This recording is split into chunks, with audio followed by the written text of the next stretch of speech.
grande alegria, uma grande satisfação, né? E mais uma vez, mais uma oportunidade de estar junto com o pessoal da Fevale, uma instituição que muito me orgulha. Enfim, já tive várias oportunidades de lecionar na pós-graduação em Direito do Trabalho, Processo do Trabalho e Direito Previdenciário, sob a coordenação do querido professor de vocês, professor Emerson, né? Enfim, que procurador do trabalho, enfim, que trabalha, né, diretamente com vocês aí nos cursos de graduação, em especial no curso de graduação em Direito.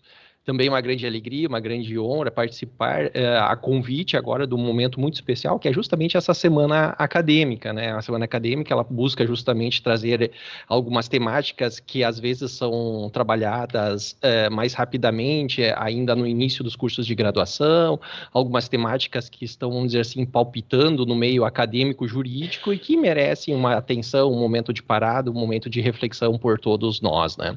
Embora essa temática, que nem o Jean colocou, né, direito previdenciário, reforma previdenciária, talvez para muitos alunos da graduação, na faixa etária ali dos 18, 19, 20, 25 anos de idade, seja algo talvez um tanto quanto distante, vamos dizer assim, né? Mas vejam só, né, é um mercado de trabalho, né, e aí que eu gostaria de cativar e conquistar a atenção de todos vocês, é um mercado de trabalho que se abre muito fortemente, né, e se abriu muito fortemente nos últimos 20 anos, né. Eu entrei como servidor público na Justiça Federal de Canoas, na época da graduação, enfim, eu fui colega de um outro professor de vocês, o professor Dailor dos Santos, professor de Direito Constitucional, Direito Administrativo, enfim, e nós ingressamos na mesma época, ele em Novo Hamburgo e eu aqui em Canoas, lá no ano de 1999, eu brinco que a gente é do século passado ainda, né, e ele acabou indo para a área do Direito Constitucional, Direito Administrativo, e eu vim para a área previdenciária, e eu leciono em cursos de pós-graduação desde o ano de 2007, Direito Previdenciário.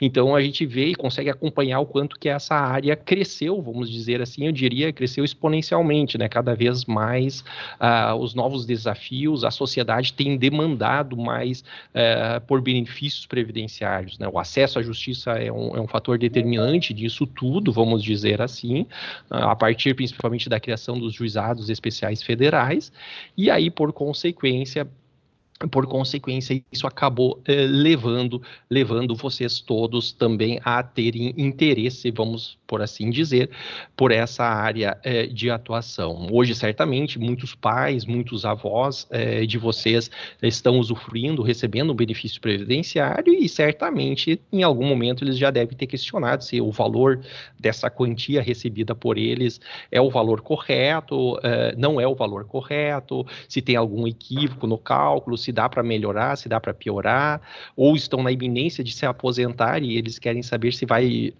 haver uma próxima reforma previdenciária, se vai haver, o que vai acontecer com essa situação deles já posta, consolidada, e quais os reflexos que isso pode vir a ter na vida deles. Eu sempre brinco, né, o direito previdenciário, ele é um direito que a gente não pode só pensar no momento da aposentadoria nele, né, mas ele é um direito também que a gente tem que buscar pensar e planejar nele, ele desde cedo, né, tanto que uma das áreas que cresce muito já na área previdenciária hoje é o planejamento previdenciário, né, as pessoas cada vez mais cedo, com 30, 40 anos de idade, já começando a pensar e planejar a sua aposentadoria futura, por assim dizer. Eu sempre brinco e digo em aulas, né, que quando a pessoa está com 55, 60 anos, não tem mais muito o que fazer. É aquilo ali, né, não tem mais como mudar, não tem mais aquele milagre de você recolher alguns meses num valor elevado e receber um benefício, né, próximo ao teto, 6, 7 mil reais. Não, isso todo mundo gostaria, né, contribuir pouco e receber muito. Mas a lógica do sistema, infelizmente, não é mais essa, né, já mudou há bastante tempo, nós temos que fazer um cálculo com base nas médias dos recolhimentos de vocês, dos segurados e assim por diante. Então, claro, né, cada vez mais cedo é importante a gente se ater a essa área.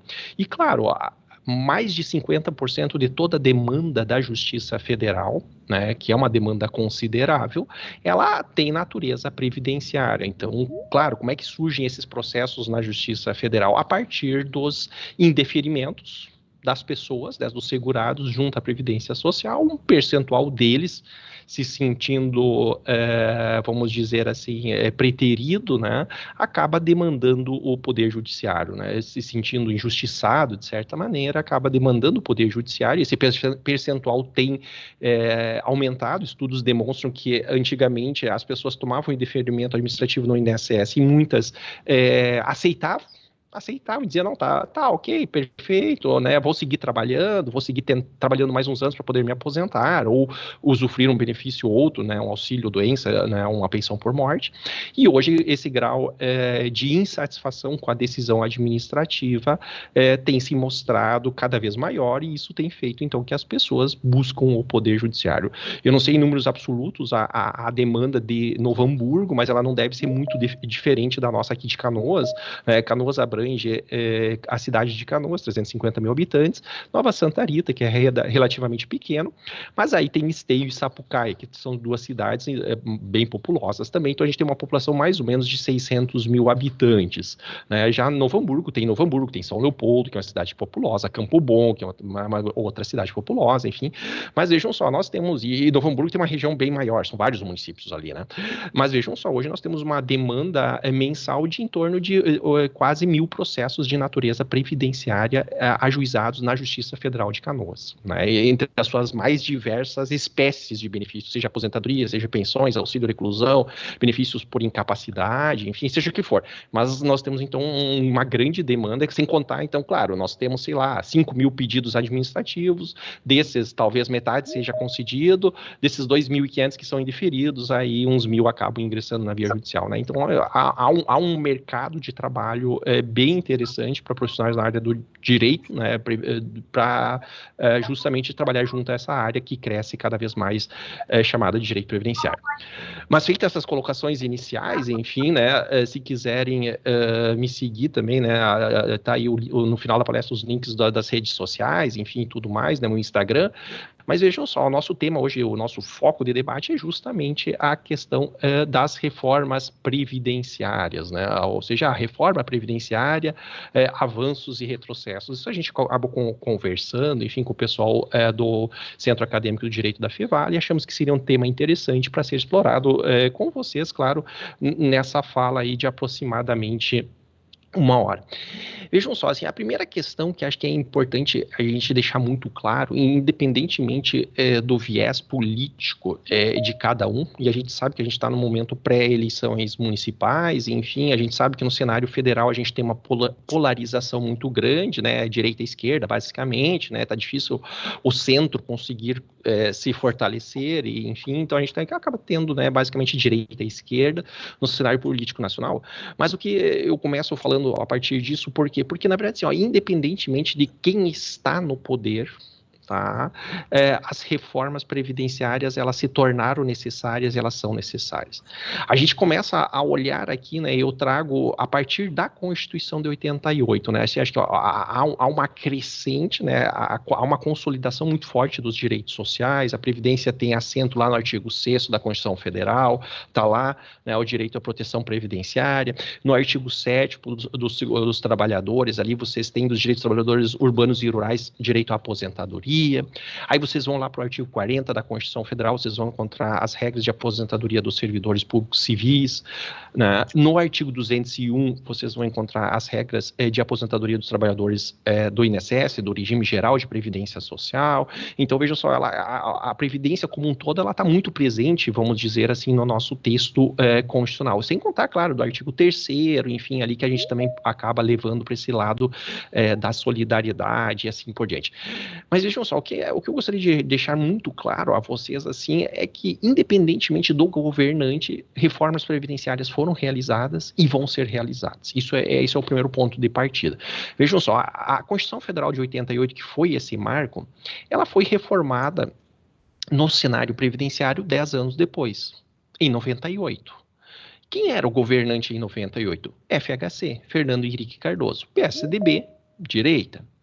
5 anos depois, nós temos a emenda constitucional número 41 de 2003. 2003 é o primeiro ano do mandato do governo Lula. Esquerda. portanto, né, o PT, PSTU, PSOL, enfim, toda a esquerda. Então, vejam só, aqui nós já temos os dois opostos, vamos dizer assim, né? Um governo fez uma reforma previdenciária em 98, ela foi incompleta, realmente, não foi como ele gostaria de ter feito, né, na visão deles.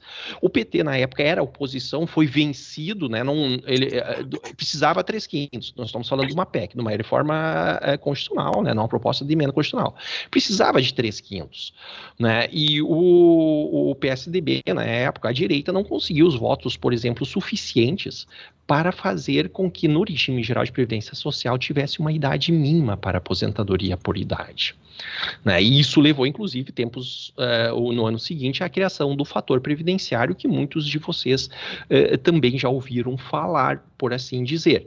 Então, vejam só, né? Foi a reforma mais significativa, assim, no contexto constitucional pós-emenda constitucional pós-Constituição de 88, a emenda constitucional número 20 de 98. 5 anos depois, o governo Lula acaba realizando sua primeira reforma previdenciária, por assim dizer. Essa reforma previdenciária de 2003, a emenda constitucional número 41, ela acabou trazendo novas regras especialmente para os servidores públicos. A emenda constitucional número 20 de 98, ela modificou e muito o regime geral de previdência social. Já a emenda constitucional número 41 de 2003 acabou se vinculando mais ao regime próprio de previdência social. Porque é importante eu destacar isso. Nós temos ainda hoje no cenário nacional, né, vamos dizer assim, nosso ordenamento jurídico brasileiro, nós temos o quê? Nós temos basicamente 3 regimes previdenciários, talvez vocês já ouviram falar disso em algum momento, porque aqui a gente tem alunos, né, desde o primeiro semestre até o último, né, nessa semana acadêmica. Então, vejam só, nós temos 3 regimes previdenciários. Nós temos um regime próprio de previdência social, que é específico dos servidores públicos ocupantes de cargo de provimento efetivo, então, como é o meu caso, o caso do professor Emerson, o caso do professor Dailor, enfim, que somos servidores públicos federais, e temos, paralelamente a isso, um regime geral de previdência social, que são os trabalhadores lá do INSS, vinculados ao INSS, ou seja, que são quem? Os empregados domésticos, os autônomos, os advogados, vocês futuros advogados, contribuintes individuais, né, os agricultores, segurados especiais e assim por diante. Então, vejam só, nós temos um regime próprio, específico, com regras específicas dos servidores públicos e, paralelamente a ele, nós temos a grande maioria da população brasileira vinculada ao regime geral de previdência social. A partir, principalmente, dos anos 2000, a partir das leis complementares 108 e 109, surge com mais força ainda, não é que não existia antes, mas era muito mais fraco. Por quê? Porque a partir da lei complementar 108 e 109, do início dos anos 2000, se permite a criação da previdência complementar aberta também. Antes ela era somente fechada. Então, hoje nós temos muito forte um terceiro ramo, um terceiro regime previdenciário na nossa sociedade, que é a previdência complementar. Então, claro, muitos de vocês talvez tenham um plano de previdência complementar, ou conheçam alguém que tenha, ou o banco já ofereceu em algum momento para vocês. Vejam só, assim, só para separar esses 3 regimes previdenciários, para a gente poder entrar mais propriamente no nosso ponto de debate, de discussão aqui, que é a reforma, avanços e retrocessos. A previdência complementar, ela não foi objeto da reforma previdenciária. Esse é o primeiro ponto que tem que ser importante deixar claro. A previdência complementar não foi objeto da reforma previdenciária. Portanto, a reforma previdenciária trazida pelo governo federal, agora mais recentemente, né, no ano de 2019, e justamente ela acaba trazendo regras novas para os trabalhadores vinculados ao regime geral de previdência social, ao INSS, e aos trabalhadores servidores públicos ocupantes de cargo de provimento efetivo. Este é um primeiro ponto que é interessante a gente destacar. E essa emenda constitucional número 41, retomando um pouquinho então onde eu havia parado antes, ela acaba mexendo e alterando mais nas regras de aposentadoria dos servidores públicos. Aquela história, por exemplo, que muitos de vocês ouviram falar Já no seguinte sentido, o servidor público, quando se aposenta com salário cheio, como se diz vulgarmente, né? O salário cheio, o salário integral, enfim. O que é isso? Isso é a integralidade, é a última remuneração. Isso é assegurado? Sim, é assegurado ainda hoje em regras de transição para servidores públicos que entraram antes de 31/12/2003. Então, por exemplo, alguém que passa no concurso para a magistratura hoje, né, vai se aposentar ganhando o salário de juiz lá no final, daqui 30, 40 anos, vamos supor assim? Não vai se aposentar ganhando aquele salário. Se essa pessoa nunca foi servidora pública, vamos dizer, né, ela vai se aposentar e vai ganhar um benefício limitado ao teto do INSS, do pago pelo ente, pela União, neste caso, se for um juiz federal, ou pago pelo IP, se for um juiz estadual, né? E o restante, se ela quiser receber mais, ela vai ter que contribuir para a Previdência Complementar. Então, aqui a gente já começa a mudar um pouquinho o cenário. E vejam só, isso acaba em 2003, lá no governo Lula, vamos dizer assim. Então, uma das questões que surge muito é a vedação do retrocesso social, que é um outro princípio muito debatido, por assim dizer. Bom, ele acaba tendo que ceder, né, dar espaço, de certa maneira, para essas reformas previdenciárias serem realizadas, principalmente com a preocupação de manter o equilíbrio do sistema previdenciário.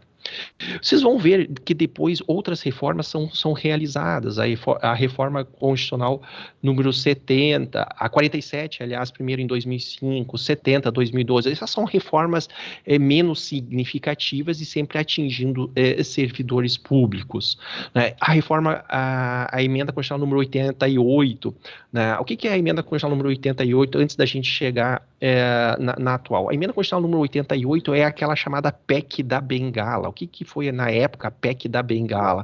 Foi aquela proposta de emenda constitucional que partiu muito por iniciativa dos ministros dos tribunais superiores para que eles pudessem se aposentar compulsoriamente aos 75 anos de idade.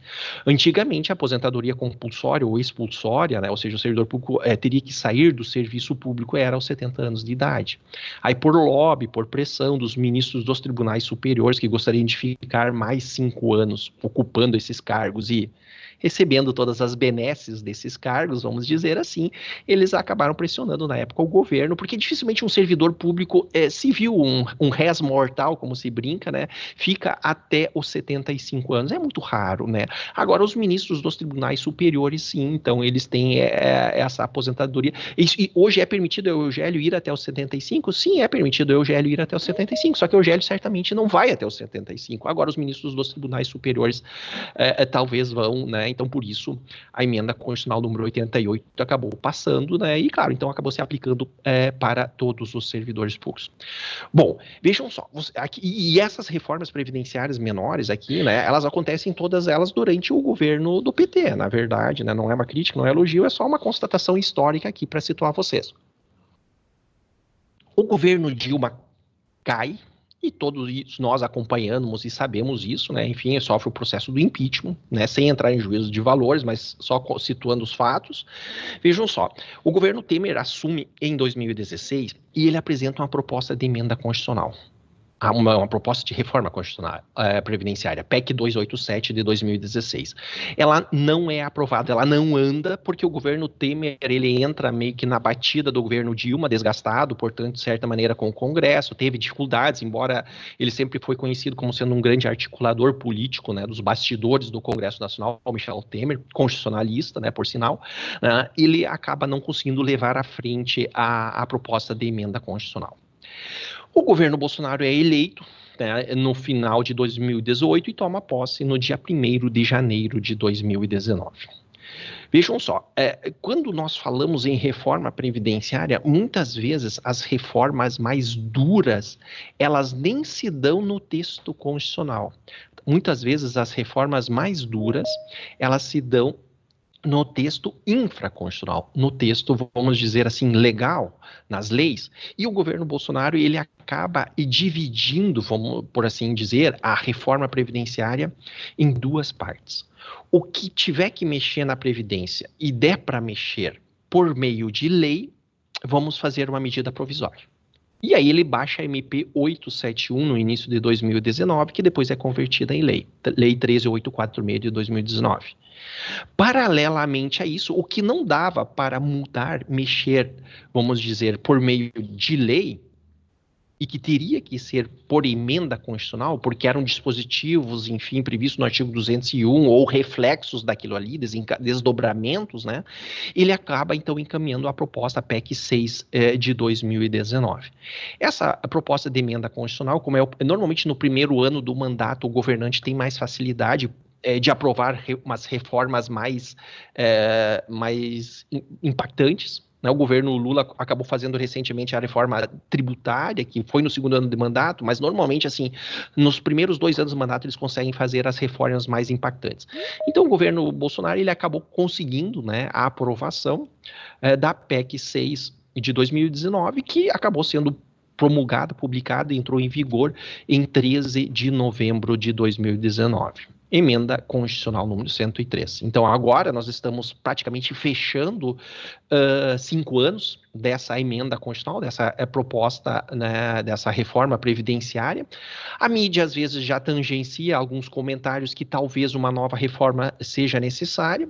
Importante dizer que quando foi feito e aprovado, né, nos debates, nas audiências públicas que foram realizadas, algumas eu cheguei a participar, enfim, acabou se discutindo, né, e se entendendo que essa reforma previdenciária ela tenderia a durar pelo menos até 2030, 2035, né? Hoje já talvez se cogita que talvez alguns ajustes tenham que ser realizados porque algumas lacunas ficaram mal resolvidas, inclusive em prejuízo dos segurados, por que não, né? E isso a gente vai avançar e vai comentar.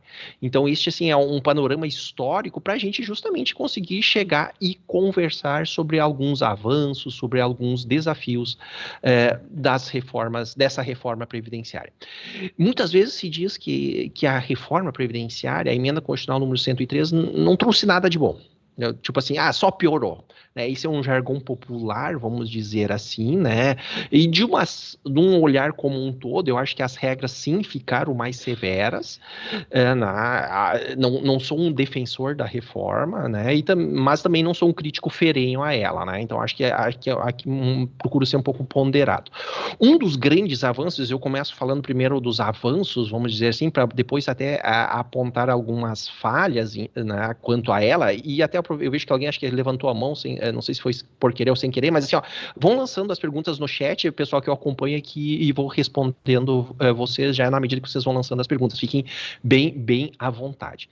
Um dos grandes avanços, assim, dos pontos positivos da reforma, eu sei que atinge talvez um percentual da população não tão grande, mas é um percentual da população bastante sensível, de certa maneira, diz respeito com relação às pessoas com deficiência. Vejam só, nós sempre tivemos, já há muito tempo, no texto da nossa Constituição Federal, incentivos para que as empresas contratassem pessoas com deficiência. Incentivos tributários e determinações, de certa maneira, trabalhistas, para que as empresas contratassem pessoas com deficiência. Era muito normal, já há 15, 20 anos atrás, a gente abria a 0 hora dominical, quem é dessa época, e vê lá, temos vagas, né, para PCD. Né? Isso era muito normal, a gente visualizar isso acontecendo, essa oferta, né, vocês aí, o jornal Vale dos Sinos e assim por diante. Era muito normal. Só que essas pessoas com deficiência, para elas poderem se aposentar, elas tinham que contribuir o mesmo tempo, o mesmo período que as pessoas não deficientes. Mas vejam só, uma pessoa com deficiência que tem limitações, né, que tem barreiras, ela é exigido dela um esforço normalmente um pouco maior para conseguir talvez desempenhar aquela mesma atividade que uma pessoa sem aquela deficiência consegue desempenhar com uma certa facilidade maior. Então, por isso, seria talvez razoável, do ponto de vista jurídico, nós pensarmos talvez também em regras diferenciadas para a aposentadoria destes trabalhadores. Estou falando de uma forma geral, né, aqui não especificamente de servidores públicos. Bom, a partir disso, lá no ano de 2009, nós temos um marco aliás, 2006, nós temos um marco que é o surgimento no âmbito do cenário internacional da Convenção de Direitos sobre Direitos de Pessoas com Deficiência, né, adotada pela ONU em dezembro de 2006, que o Brasil acaba internalizando sob a forma de emenda constitucional. É o primeiro ato, isso talvez vocês viram nas aulas de direito constitucional, é o primeiro ato que o Brasil acaba internalizando como emenda constitucional, né, de tratado, convenção internacional, à luz do que o artigo 5º, parágrafo 3º da Constituição Federal permite e possibilita. Então, neste sentido, essa convenção ela é internalizada, só que assim, você sabe muito bem, né? Há uma internacionalização de uma convenção, mas nós precisamos ter, na verdade, o que? A regulamentação disso. Não adianta nós só dizer assim, é assegurado direito à aposentadoria diferenciada para as pessoas com deficiência. Tá, mas e como é que vai se dar isso? O que nós vamos entender por uma pessoa com deficiência? Quais vão os seus critérios? Como é que nós vamos avaliar? Tá, ela tem aposentadoria diferenciada, mas diferenciada em que ponto? Vai ter menos idade? Vai precisar ter menos tempo de contribuição? Então, isso começou a surgir um movimento, né, a partir da internalização. Esse foi o primeiro caminho, vamos dizer assim. E surgiu um movimento, né, a partir dos anos 2010, 2011, 2012, com mais força. E no ano de 2013, então, nós temos a promulgação, a publicação da Lei Complementar 142. Essa Lei Complementar 142 de 2013, ela acabou prevendo uma aposentadoria diferenciada para essas pessoas com deficiência, prevendo que, por exemplo, né, o homem, né, ao invés de necessitar 35 anos de tempo de contribuição, ele precisaria ter somente 33, se a deficiência fosse leve. Se a deficiência fosse moderada, 29. E se a deficiência fosse grave, 25 anos de tempo de contribuição. Mas, Eugélio, o que é a deficiência leve, moderada e grave? Bom, não é o Eugélio que vai definir isso. Isso é a partir de uma perícia realizada, a gente chama isso de perícia biopsicossocial, é uma perícia que é realizada por um médico e um assistente social. São duas perícias, portanto, é feita uma avaliação, tem um formulário, enfim, tudo isso já vem melhor regulamentado no Decreto 81/42 de 2013 e assim por diante. Então, vejam só, isso já nasce, essa regulamentação. Só que o que aconteceu? A Lei Complementar 142 previu essas regras diferenciadas para pessoas com deficiência poderem se aposentar. Ela previu também para as mulheres, ao invés de 30 anos de tempo de contribuição, 28, 24 e 20, a depender do grau de deficiência. Quanto mais grave a deficiência, menos tempo de contribuição. Previu que também eles pudessem se aposentar por idade. Quando o não deficiente podia se aposentar lá em 2013 com 60 e 65, se previu que o deficiente poderia se aposentar com 55 a mulher e com 60 o homem, ao invés, então, ou seja, 5 anos a menos do que os não deficientes. Então se previu regras, não vou dizer mais benéficas, mas melhores, de certa maneira, para as pessoas com deficiência. Neste cenário, essa previsão ela foi feita para quem? Para os trabalhadores do regime geral, para o pessoal da iniciativa privada. Bom, onde está um dos avanços da emenda constitucional número 103? Um dos avanços da emenda constitucional número 103 é que ela acabou trazendo essa previsão normativa também para os servidores públicos. Tá? Então, vejam só, essa emenda constitucional número 103, lá no artigo 22, acabou justamente trazendo essa possibilidade dessa aposentadoria também para os servidores públicos. Até aí vocês vão me questionar assim, Eugélio, então desde 2013 até 2019, até novembro de 2019, enquanto que não entrou em vigor a emenda constitucional número 103, servidores públicos com deficiência não tinham essa aposentadoria diferenciada. Vamos por partes, porque aí eu vou puxar as aulas de direito constitucional de vocês de novo. Vejam o seguinte aspecto aqui. O que aconteceu neste cenário, por assim dizer? Essa emenda constitucional, ela foi regulamentada, essa Lei Complementar 142, ela previu esse direito de uma aposentadoria diferenciada para os trabalhadores do regime geral de previdência social. Já havia previsão na Constituição Federal de servidores públicos terem um tratamento diferenciado. Só que essa lei, ela era expressa ao regime geral. Então, os servidores públicos acabavam ingressando com algo chamado mandado de injunção. Por quê?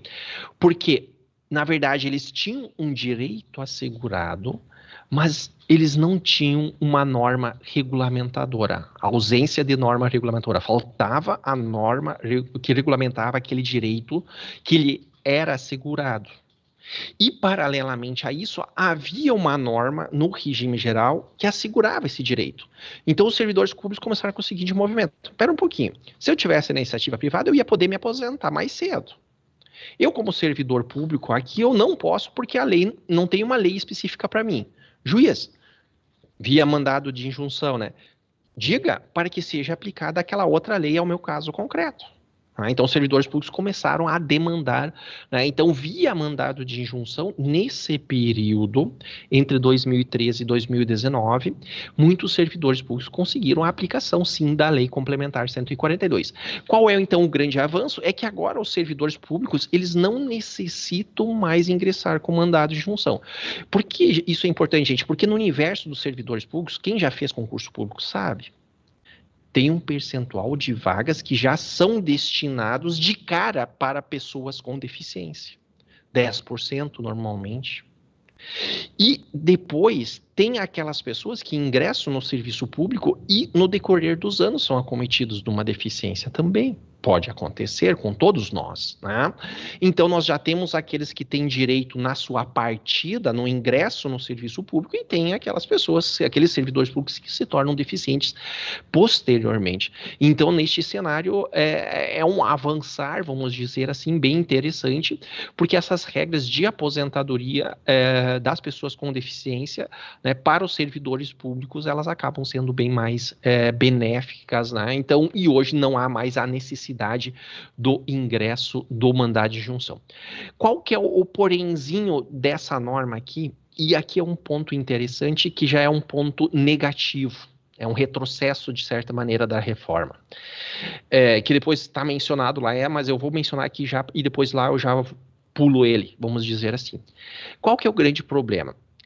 É que antes da emenda constitucional número 103, tanto servidores públicos federais, estaduais, como municipais se aposentavam pelas mesmas regras.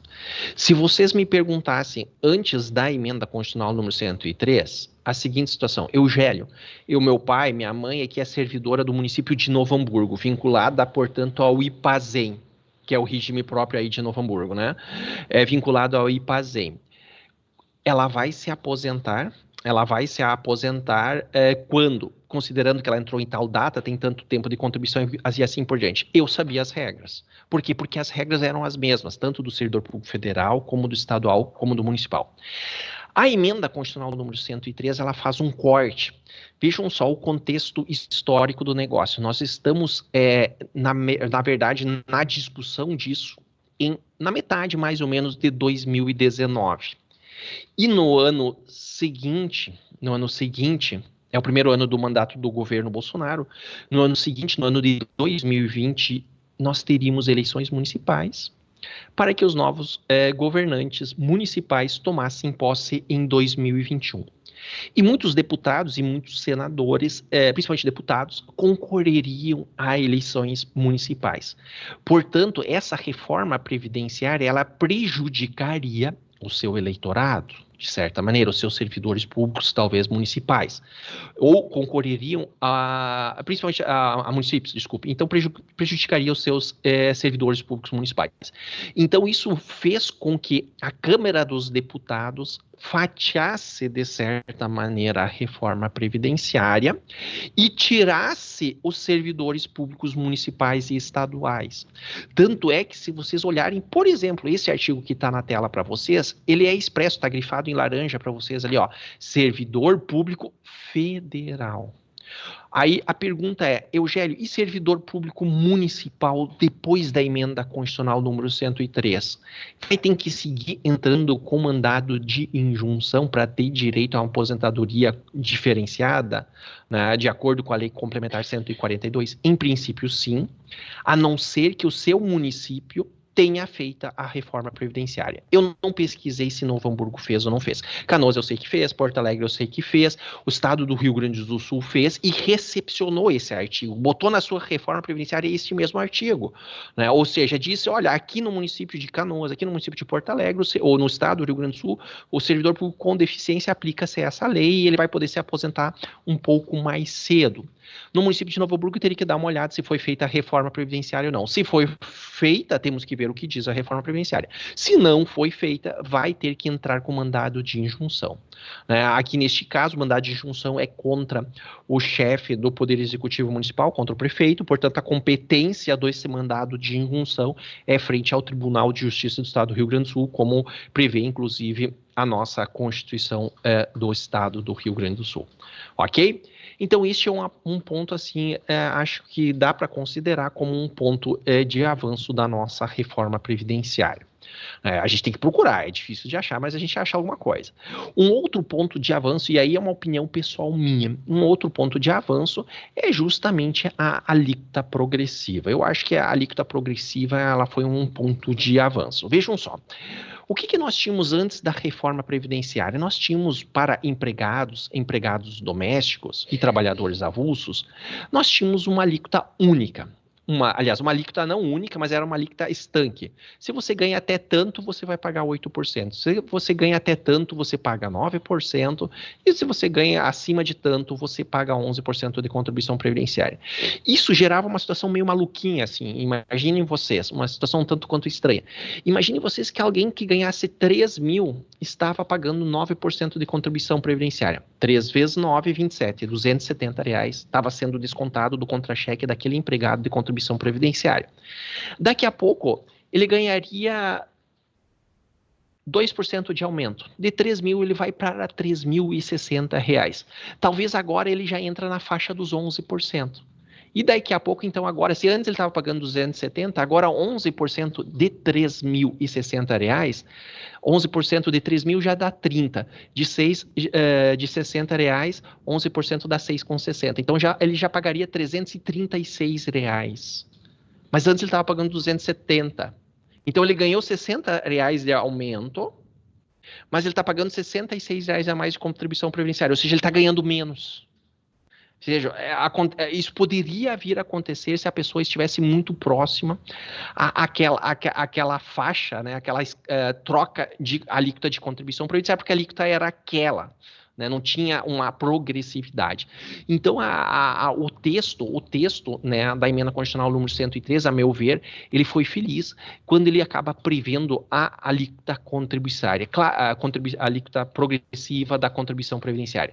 Claro, a alíquota de 14% ela assusta num primeiro momento um pouco, mas essa alíquota ela é passivo de acréscimos ou de reduções. Ela pode ser diminuída, né? Ela pode ter redutores ou ela pode ser majorada.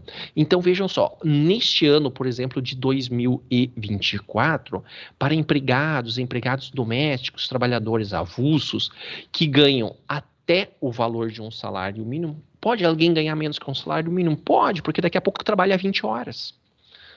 Então, vejam só, para alguém que trabalha e recebe até um salário mínimo, é 7,5% a alíquota da contribuição previdenciária. Para quem ganha de 1.412 no salário mínimo a 2.666 é 9%. Depois a alíquota vai para 12% e depois vai para 14% até o teto do INSS do regime geral. Essa alíquota segue subindo para servidores públicos. O que eu quero dizer assim, o que é importante que mudou? Imaginem que alguém ganhe R$2.400 ou R$2.500. Vamos pegar aqui, ó, 2.412. Imagine que alguém ganha R$2.412. Vai sofrer a incidência da alíquota de 9%? Vai, mas só daquilo que ultrapassa o valor de salário mínimo. Até um salário mínimo, ele vai recolher 7,5%. Então, nós vamos calcular. Quanto que dá 7,5% sobre 1.412? Ah, isso aqui dá R$110, R$115, não sei exatamente. Tá, perfeito. E depois, de 1.412 a 2.500. Bom, sobre esses R$1.080, R$1.090, aplicamos 9%. Ou seja, aqui, na verdade, há uma semelhança muito grande com o imposto de renda. O imposto de renda é assim, quem pagou, quem já ou pagou alguma vez ou paga imposto de renda, sabe que a alíquota do imposto de renda ela é progressiva. Até um determinado valor você não paga, depois você paga sobre o valor que ultrapassa aquele valor, vamos dizer assim. Né? E aqui na contribuição previdenciária também, a alíquota vai aumentando na medida que você vai recebendo mais. Ou seja, aqui nós temos por detrás dois princípios basicamente, um deles de natureza tributária, que é a capacidade contributiva, onde justamente contribui mais quem recebe mais, né?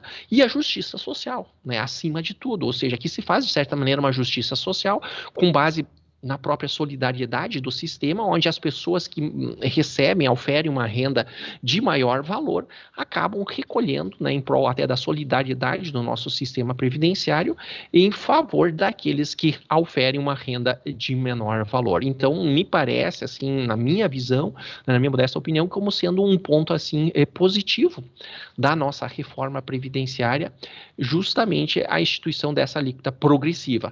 Posso divergir, achar que 14% é muito, né? Posso divergir, achar que esses acréscimos para os servidores públicos, essa tabela segue, ela pode chegar até 22%, vocês ouviram notícias na mídia sobre isso, mas vejam só, eu estou falando de servidores públicos próximos ao teto do STF, onde eles começam recolhendo também 7,5% sobre um salário mínimo, depois 9%, depois 12%, depois 14%, e assim eles vão progressivamente recolhendo mais. Então, mesmo para estes servidores públicos que oferem rendimentos, sei lá, acima de 40 e poucos mil reais, a alíquota real, por assim dizer, ela fica na faixa dos 16%, ela não fica nos 22%. Então, isso é um aspecto bem interessante, assim, que eu vejo como sendo um aspecto positivo da nossa reforma previdenciária, embora, claro, respeite opiniões divergentes quanto a isso. Por outro lado, nós temos alguns retrocessos, né? A nossa reforma previdenciária, ela retrocedeu e muito, penalizando muito a sociedade, e principalmente, me parece, em dois aspectos, nos benefícios mais frágeis, mais sensíveis que nós temos. E quais eles? Vejam só, vocês vão dizer assim, o professor não vai falar, o Eugélio não vai falar sobre a idade que subiu, né, das mulheres, era 60 anos, a idade foi para 62, né, a questão de agora não ter mais a possibilidade de só se aposentar por tempo, que tem que ter também uma idade, né, isso vocês vão ver, tem inúmeras regras de transição, em muitas delas tem que ter uma idade mínima e assim por diante, na regra atual tem que ter 65 anos de idade o homem, né. Bom, eu acho que isso são questões importantes, sim, né, podemos talvez divergir quanto às idades, diante da nossa realidade brasileira não ser parecida com a europeia, que a gente acaba muito usando como parâmetros os países escandinavos, mas vejam só, isso são aposentadorias onde eu tenho condições de trabalhar. Eu tenho que ir até os 65 anos de idade. Beleza, se eu tiver condições de ir até os 65, se eu tiver saúde física e mental, perfeito, eu vou até os 65 anos. O grande problema são justamente esses dois pontos, esses dois benefícios mais sensíveis. O primeiro deles, a aposentadoria antiga por invalidez, hoje chamada de aposentadoria por incapacidade permanente, e a sua sistemática de cálculo, porque a sistemática de cálculo da aposentadoria por incapacidade permanente, ela reduz drasticamente o valor de um benefício previdenciário. Imaginem vocês, né, como é que se apura o valor de um benefício previdenciário, assim, resumidamente, é de acordo com o que você contribuiu. Então, a gente faz um cálculo de média atualizada sobre o que você contribuiu. Imagine, hipoteticamente, que você sempre trabalhou, enfim, ali, ganhando salários moderados, enfim, e a sua média é de em torno de R$4.000. Você tem 15 anos de tempo de contribuição e você acaba ficando incapaz permanentemente para o trabalho. Você não sofreu um acidente de trabalho, não é em decorrência de uma doença do trabalho e nem de uma moléstia do trabalho. Não é nenhuma dessas situações. Você foi acometido pelo Covid, por alguma outra situação A, B ou C, que o deixou incapaz. Uma depressão profunda que talvez provocou uma incapacidade permanente ou algum outro problema de saúde. Neste contexto, a pergunta que surge, vamos dizer assim, qual que vai ser o valor dessa aposentadoria por incapacidade permanente? Vai ser de acordo com o seu tempo de contribuição. Antes da reforma previdenciária, você ia receber 100% dessa média. Você iria receber os R$4.000. Se a média deu R$4.000, você ia receber R$4.000. Agora, não, é de acordo com o seu tempo de contribuição. E o cálculo é 60 mais 2. Então, você vai receber, nesse meu exemplo, com 15 anos de tempo de contribuição, ou se for um homem, até pode ser 20 anos de tempo de contribuição, ou seja, a pessoa tem já quase 50 anos de idade, 40, 45, enfim, para ter 20 anos de contribuição, essa pessoa vai receber 60% deste valor. Provavelmente, então, ela vai receber R$2.400. Esse é um grande problema que surge, ou seja, na verdade, aquela pessoa, quando ela mais precisa, né, o benefício acabou sendo reduzido, que é na aposentadoria por incapacidade permanente. Então, nós saímos de algo que a gente pagava 100% da média, e hoje nós pagamos somente 60 mais 2% pela média dos anos que você tiver a mais de 15 e 20. Então, assim, aqui foi bastante prejudicado. Eu sei que é pouco tempo para explicar isso com profundidade para vocês, mas é um ponto, né, para quem tem um pouco já de noção da área previdenciária, sabe que é um ponto que ficou bastante fragilizado. E pior que isso, gente, imaginem que essa pessoa venha a óbito. Então, volto de novo. Imaginem que alguém foi acometido lá com 45 anos de idade, um homem, pai de família, com esposa, com 2 filhos, aos 45 anos de idade, pegou Covid, como se diz vulgarmente, e veio a óbito. Não era acidente de trabalho, ou seja, ele não trabalhava, vocês já estão pensando lá no acidente de trabalho, enfim, né, quem fez o direito de trabalho, processo de trabalho, né, tá pensando nesse viés. Não caracteriza, ele não trabalha em hospital, não sei o que, não caracterizou. Perfeito. E não foi no ambiente de trabalho que ele foi contaminado, vamos pensar assim por diante. Descaracterizado o acidente de trabalho, ele vai se aposentar por incapacidade permanente. Perfeito, mas ele veio a óbito. Ele teria direito, então, à aposentadoria por incapacidade permanente de R$2.400. A média dos salários dele deu R$4.000. Ele teria direito à aposentadoria por incapacidade permanente de R$2.400. Ele deixou o quê? Esposa, vamos pensar assim, e 2 filhos. A pensão por morte será de quanto? Será de 80% desses R$2.400. Por quê? Porque a pensão por morte, antigamente, era 100%. Agora não, ela é 50% mais 10 por dependente. Então, na verdade, como ele deixou esposa e 2 filhos, no meu exemplo, 2 dependentes, 80% destes 2.400. 80% desses 2.400 vai dar 2.000. Vira e mexe, quando vê, vai estar no salário mínimo. Então, vejam só, justamente quando ele parte, né, e deixa os 2 filhos menores, talvez, dependentes, crianças, nos ombros, vamos dizer assim, né, esse peso todo, né, de sustentar as crianças nas costas da sua esposa, ele já faltando, vamos dizer assim, né, justamente quando mais precisa, né, parece que o próprio termo previdência, de ser previdente, precavido, não se justifica. Né, há um contrassenso aqui, há um contraditório, né, de certa maneira, quanto a isso. Então, claro, aqui isso nos chama bastante atenção, são pontos que acho eu que deve haver uma nova reflexão, até para a gente poder pensar em evolução. Então, claro, aqui são 2 pontos, assim, foram os 2 grandes problemas. Enquanto que todos nós discutimos, e o foco da mídia também era idade, era tempo de contribuição, aquele debate que tem déficit, não sei o quê, aqui ninguém deu muita atenção. E aqui eles pegaram muito. Um outro ponto que eles pegaram muito e que eu não citei aqui foi na aposentadoria especial também. A aposentadoria especial, ou seja, aquela pessoa, e vocês têm muito aí em Novo Hamburgo também, aquela pessoa exposta a agentes nocivos, que recebe a insalubridade, penosidade, assim por diante.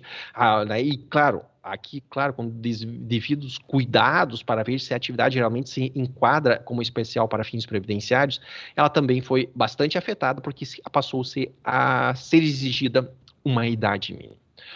Outro aspecto, né, que eu já ponderei com vocês foi a exclusão dos servidores públicos, e tanto é que eles se deram conta dessa mancada que eles deram, né, e que hoje nós temos em tramitação, já foi aprovada no Senado Federal, está atualmente na Câmara dos Deputados, foi para a Câmara dos Deputados agora, de agosto para setembro, a PEC 66 de 2023, que é justamente uma reforma previdenciária para servidores públicos municipais e estaduais, para municípios e estados. Isso vai trazer, se for aprovada, se imagina que ela seja aprovada, sim, depois das eleições municipais, provavelmente em novembro ou dezembro ela seja aprovada pela Câmara dos Deputados, e aí, nesse contexto, ela vai trazer reflexos no cenário dos servidores públicos municipais e estaduais.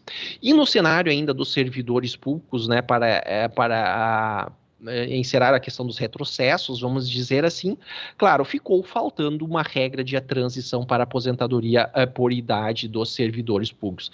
Enquanto que para os trabalhadores do regime geral de previdência social, nós temos 5 regras de transição, nós tínhamos uma regra antiga, vamos pensar, tínhamos regras antigas no regime geral. O futuro está aqui, bem pior. Então, o que a gente faz? Para dar uma amenizada, define-se regras de transição. Para quem já está no sistema, né, gradativamente vai preenchendo esses requisitos. Perfeito. Mas vejam só, para quem era servidor público, nós não tínhamos uma regra de transição para aposentadoria. Não foi prevista uma regra de transição para aposentadoria por idade. Isso foi uma falha bem grave do sistema, da reforma previdenciária. Bom, essa reforma previdenciária, então, como eu acabei meio que tangenciando com vocês nesses 45 minutos que eu estou falando com vocês já, vejam só, ela teve alguns avanços, alguns pontos positivos, a gente tem que dar uma boa vasculhada para achar alguma coisa, mas a gente acha. Tivemos alguns retrocessos, talvez mais sim pontos negativos, vamos dizer, por assim dizer, e essa reforma previdenciária ela foi objeto de inúmeras ações diretas de inconstitucionalidade, todas elas de relatoria do ministro Luiz Roberto Barroso, né, estão elas na tela aí para vocês, e o que eu gostaria de mencionar nestes minutos finais é que justamente essas ações diretas de inconstitucionalidade, na verdade, em virtude dos plenários virtuais, já foram se formando os votos, vamos dizer assim. Claro, tivemos pedidos de vista e assim por diante. Esse é um grande problema do nosso judiciário, né? Não adianta em 2030 o STF dizer que a reforma previdenciária é inconstitucional, né? A demora, infelizmente, joga contra a sociedade, né? Então, na verdade, é que o STF ele deveria ser mais célere, ao meu ver, mas ele já formou maioria sobre 4 temas. A primeira questão é a seguinte, isso atinge diretamente aqui o nosso estado do Rio Grande do Sul, servidores públicos do estado do Rio Grande do Sul, né? Há a previsão, lá no artigo 149, parágrafo 1º-B, da instituição de contribuição previdenciária extraordinária para os servidores públicos, né, na eventual existência de déficit previdenciário.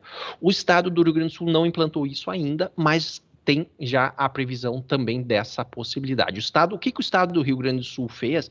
Ele implantou essa segunda contribuição previdenciária que é cobrada de aposentados e pensionistas que ganham mais que um salário mínimo. Vejam só, aposentados e pensionistas, servidores públicos, aposentados e pensionistas. O que diz a emenda constitucional 103? Que ganham mais que o teto do INSS terão que recolher contribuição previdenciária sobre esse valor que ultrapassa o teto, 7.700 e alguma coisa. Então, o servidor público federal aposentado que ganha 15 mil reais, sobre essa diferença que ultrapassa os 7.800, ele recolhe contribuição previdenciária. Tá? Sobre essa diferença. Aqui no estado do Rio Grande do Sul, o que se fez? Se constatou a existência de déficit atuarial, ou seja, que estava no vermelho, o IP. Isso foi feito estudo, se afirmou, enfim, se reconheceu. A partir disso, a partir de abril de 2020, o IP está cobrando contribuição previdenciária de aposentados e pensionistas que ganham mais de um salário mínimo. Então, professoras do estado do Rio Grande do Sul, que estavam aposentadas, ganhando a sua aposentadoria lá de 4, 5 mil reais, sem ter desconto nenhum de contribuição previdenciária, passaram a ter que pagar contribuição previdenciária, tá? Com base nessa previsão que o Estado do Rio Grande do Sul acabou trazendo na sua reforma previdenciária e que agora o STF já reconheceu a inconstitucionalidade, né, dessa possibilidade, né? Mas assim, nem todos os votos foram proferidos, não se fixou ainda, né? Não se publicou os acordos, então isso ainda não está produzindo efeitos, por assim dizer. Uma outra questão, se definiu numa das regras lá de cálculo do valor dos benefícios previdenciários que as mulheres, eu antes mencionei num determinado momento a seguinte regra, olha, eu faço o cálculo da média de todas as minhas contribuições e eu tenho direito a receber 60 mais 2% para cada ano a mais de contribuição que eu tiver, além dos 15 se eu for mulher ou além dos 20 se eu for homem. Essa é uma regra que vem prevista no artigo 25, parágrafo 3º da Constituição Federal. Artigo 25 e aí o parágrafo 3º é específico sobre isso. O que diz o parágrafo 3º? Diz que essa regra de somar 2 pontos percentuais para as mulheres aplica-se somente para as mulheres do regime geral de previdência social, ou seja, para as mulheres que são vinculadas ao INSS e não para as mulheres servidoras públicas.